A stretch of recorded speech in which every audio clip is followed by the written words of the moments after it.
Hi, this is Sue with today's Bible reading for January 27th, and I'm reading two chapters today from Exodus 28 and 29. Verse 1. Bring Aaron your brother and his sons with him near to you from among the children of Israel, that he may minister to me in the priest's office. Aaron, Nadab, and Abihu, Eleazar, and Ithamar, Aaron's sons.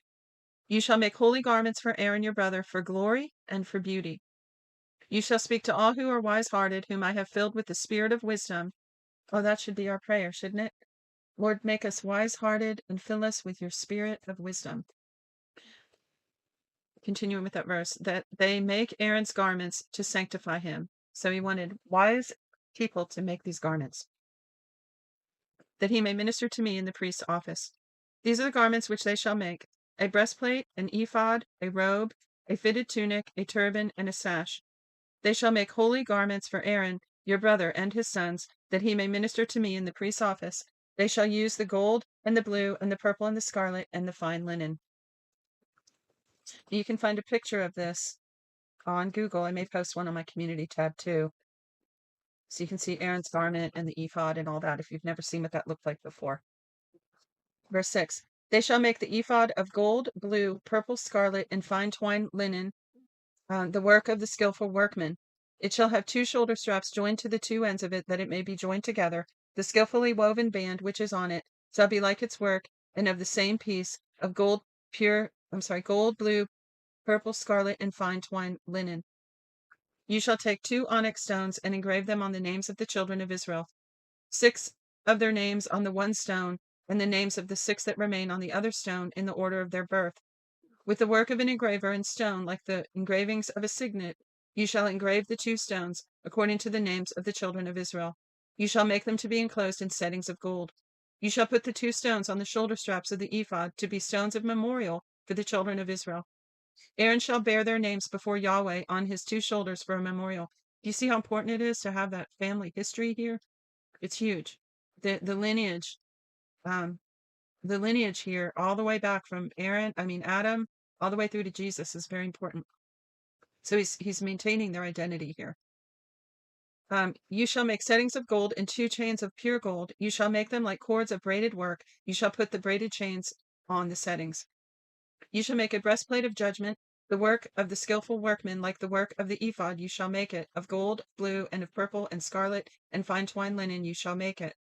It shall be square and folded double, a span, which is the length from the tip of a man's thumb to the tip of his little finger when the hand is stretched out, about 9 inches. So it says, where did I leave off? It shall be square and folded double, a span shall be its length, and a span its width. You shall set it in settings of stones, 4 rows of stones. A row of ruby, topaz, and beryl shall be the first row, the second row of turquoise and sapphire and an emerald, and the third row a jacinth, an agate, and an amethyst, and the fourth row a chrysolite, an onyx, and a jasper. They shall be enclosed in gold in their settings. The stones shall be according to the names of the children of Israel, 12 according to their names, like the engravings of the signet, every one according to his name. They shall be for the 12 tribes. You shall make on the breastplate chains like cords of braided work of pure gold. You shall make on the breastplate 2 rings of gold, and you shall put the 2 rings on the two ends of the breastplate. You shall put the 2 braided chains of gold in the 2 rings at the ends of the breastplate. The other 2 ends of the 2 braided chains you shall put on the 2 settings, and put them on the shoulder straps of the ephod in its forepart.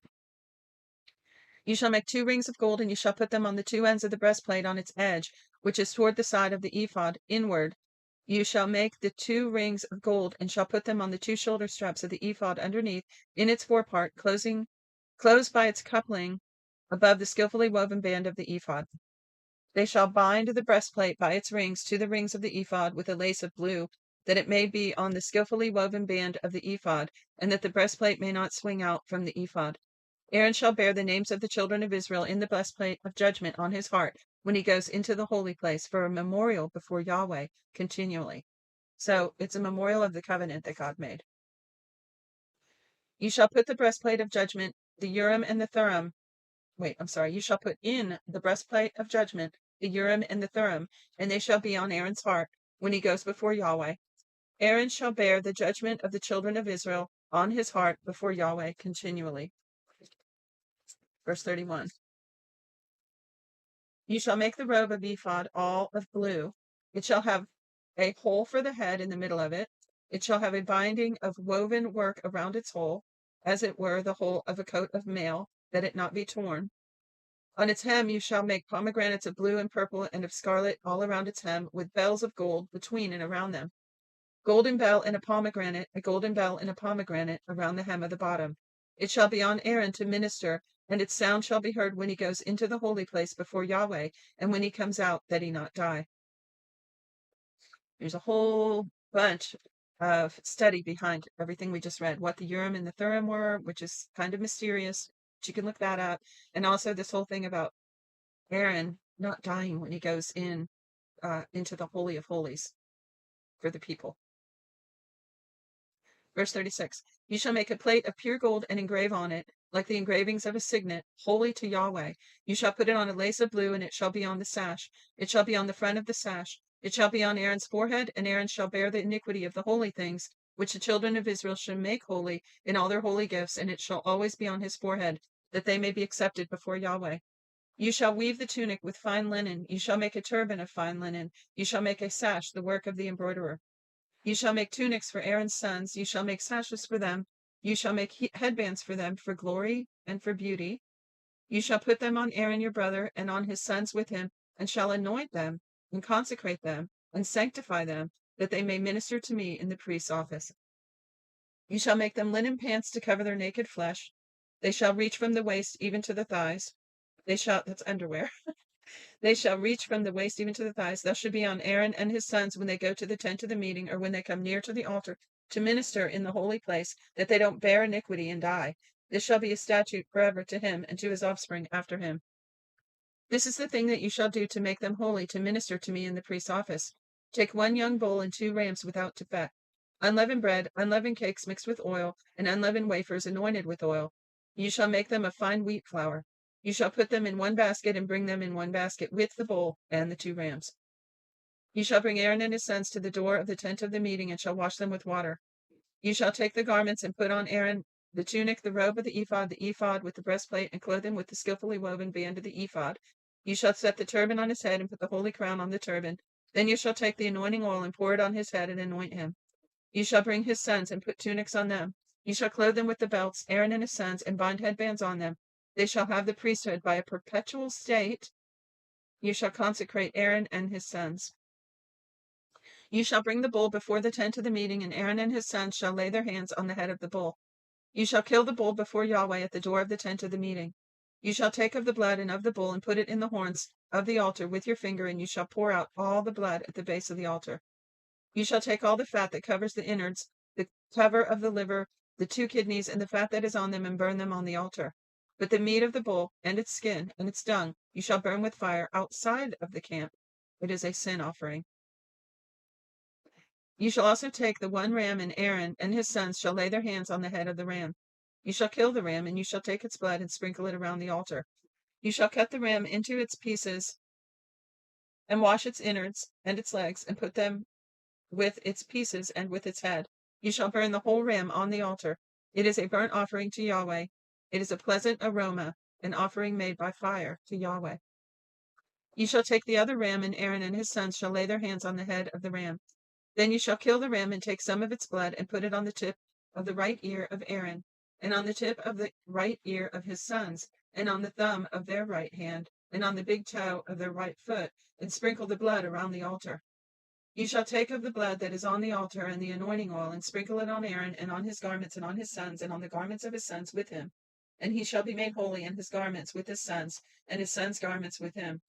Also you shall take some of the ram's fat, the fat tail, the fat that covers the innards, the cover of the liver, the 2 kidneys, the fat that is on them, and the right thigh, for it is a ram of consecration, and 1 loaf of bread, 1 cake of oiled bread, 1 wafer out of, now that right thigh, remember that, because that's where it stopped and said the right thigh, because it's a ram of consecration. So just take that as a little puzzle piece, put it up there. You don't know where it goes yet. Just stick it up there in the corner of your mat. Okay. And 1 loaf of bread, 1 cake of oiled bread, 1 wafer out of the basket of unleavened bread that is before Yahweh. You shall put all this in Aaron's hands and in his son's hands, and shall wave them for a wave offering before Yahweh. You shall take them from their hands and burn them on the altar, on the burnt offering, for a pleasant aroma before Yahweh. It is an offering made by fire to Yahweh. And that pleasant aroma thing, that's another puzzle piece. Just put it aside till you know where it goes. Verse 26. You shall take the breast of Aaron's ram of consecration and wave it for a wave offering before Yahweh. It shall be your portion. You shall sanctify the breast of the wave offering and the thigh of the wave offering, which is waved and which is raised up, and of the ram of consecration, even of that which is for Aaron, and of that which is for his sons. It shall be for Aaron and his sons as their portion forever from the children of Israel, for it is a wave offering. It shall be a wave offering from the children of Israel of the sacrifices of their peace offerings, even their wave offering to Yahweh. The holy garment of Aaron shall be for his sons after him, to be anointed in them and to be consecrated in them. 7 days shall the son who is priest in his place put them on, when he comes into the tent of the meeting to minister in the holy place. You shall take the ram of consecration and boil its meat in the holy place. Aaron and his sons shall eat the meat of the ram and the bread that is in the basket at the door of the tent of the meeting. They shall eat those things with which atonement was made to consecrate and sanctify them, but a stranger shall not eat of it, because they are holy. If anything of the meat of the consecration or of the bread remains to morning, then you shall burn the remainder with fire. It shall not be eaten, because it's holy. You shall do so to Aaron and to his sons according to all that I have commanded you. You shall consecrate them 7 days. Every day you shall offer the bull of sin offering for atonement. You shall cleanse the altar when you make atonement for it. You shall anoint it and sanctify it. 7 days you shall make atonement for the altar and sanctify it, and the altar shall be most holy. Whatever touches the altar shall be holy. Now this is that which you shall offer on the altar: 2 lambs a year old, day by day continually. The one lamb you shall offer in the morning, and the other lamb you shall offer at evening. And with the one lamb a 10th part of an ephah of fine flour mixed with the 4th part of a hin of beaten oil, and a 4th part of a hin of wine for a drink offering. The other lamb you shall offer at evening, and shall do to it according to the meal offering of the morning, and according to its drink offering, for a pleasant aroma, an offering made by fire to Yahweh. It shall be a continual burnt offering throughout your generations at the door of the tent of the meeting before Yahweh, where I will meet with you to speak there to you. There I will meet with the children of Israel, and the place shall be sanctified by my glory. I will sanctify the tent of meeting and the altar. I will also sanctify Aaron and his sons to minister to me in the priest's office. I will dwell among the children of Israel and will be their God. They shall know that I am Yahweh their God, who brought them out of the land of Egypt, that I might dwell among them. I am Yahweh their God. And that's it for today's reading. Thanks for joining me. God bless you. Till tomorrow.